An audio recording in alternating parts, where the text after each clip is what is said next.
Réagir et l'ordre du jour appelle la question d'actualité de Madame Laffu à Madame la ministre Montréal sur la prévention du cancer de l'utérus en Wallonie. Vous avez la parole, Madame. Merci, Monsieur le Président. Chers collègues, Madame la ministre, la presse faisait état ce mardi d'un chiffre alarmant de 640 personnes, 640 femmes en Belgique ayant appris en 2018 être atteintes d'un cancer du col de l'utérus et précisant qu'il s'agit du 4e cancer le plus important chez les femmes de 25 à 44 ans. Alors vous le savez, en Wallonie, en Belgique, c'est la Wallonie qui est responsable des campagnes de prévention.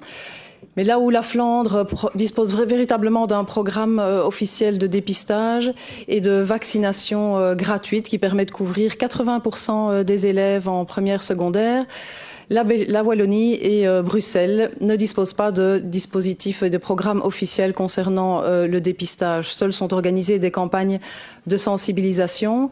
Et à peine 30% des élèves en première secondaire sont vaccinés contre ce cancer, malgré la gratuité qui a été mise en place. Alors, ma question est simple, comment rattraper ce retard et quelles mesures préconisez-vous au niveau du gouvernement pour tenter de rejoindre les objectifs que l'OMS s'est fixés, à savoir atteindre d'ici 2030 une campagne de dépistage vraiment efficace dans ce domaine et faire en sorte que ce cancer puisse devenir une maladie rare. Je vous remercie.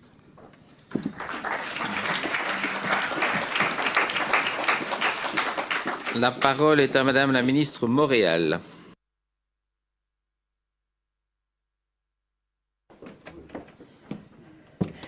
Merci. Alors, Madame Laffu, je reprends un dossier, un programme de dépistage assez vaste va être lancé. Le gouvernement précédent avait jeté les bases et celui-ci reprend les rênes puisque l'appel à projet a été lancé. Donc c'est un programme de dépistage d'1,5 million d'euros sur 3 ans qui devra aboutir très prochainement puisque le comité de sélection s'est réuni, a examiné les candidatures et que la cellule juridique de la VIC est en train de valider les notifications pour s'assurer que toutes les décisions sont bien conformes à ce qu'a souhaité le jury de sélection eu égard à l'analyse des candidatures. Et donc la notification ne devrait pas tarder dans les prochains jours. Sachez qu'un mois après cette notification, un comité d'accompagnement va se réunir et que par la suite, un programme va pouvoir se mettre en place. Il faut imaginer qu'aux alentours de 2020, dans le premier semestre, il va y avoir tout un travail de préparation, de recrutement aussi pour faire en sorte de voir quelle est la population qui doit être ciblée, quelles sont les recommandations aussi qui devront être mises en place sur le plan pratique. Je pense qu'avec des mesures comme celle-là, qui sont des mesures d'ambition en matière de dépistage, on va pouvoir rattraper une partie de notre retard. Je suis sensible aussi à la vaccination. Ce n'est pas une compétence qui relève de la région wallonne, mais de la Fédération Wallonie-Bruxelles.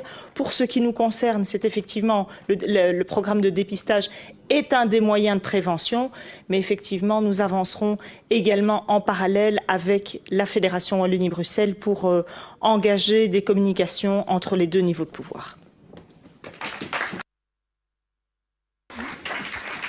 Pour la réplique, la parole est à Madame Laffu. Oui, merci Monsieur le Président. Mais Madame la Ministre, merci pour ces informations. Donc, ravi qu'un programme puisse voir le jour prochainement au courant de l'année 2020. Et c'est clair que si on peut éviter en effet les décès dus à ce dépistage qui est manquant en Wallonie, ce serait évidemment une bonne chose, puisqu'en Belgique, c'est plus de 230 personnes qui sont décédées dans le courant de l'année 2018. Je vous remercie.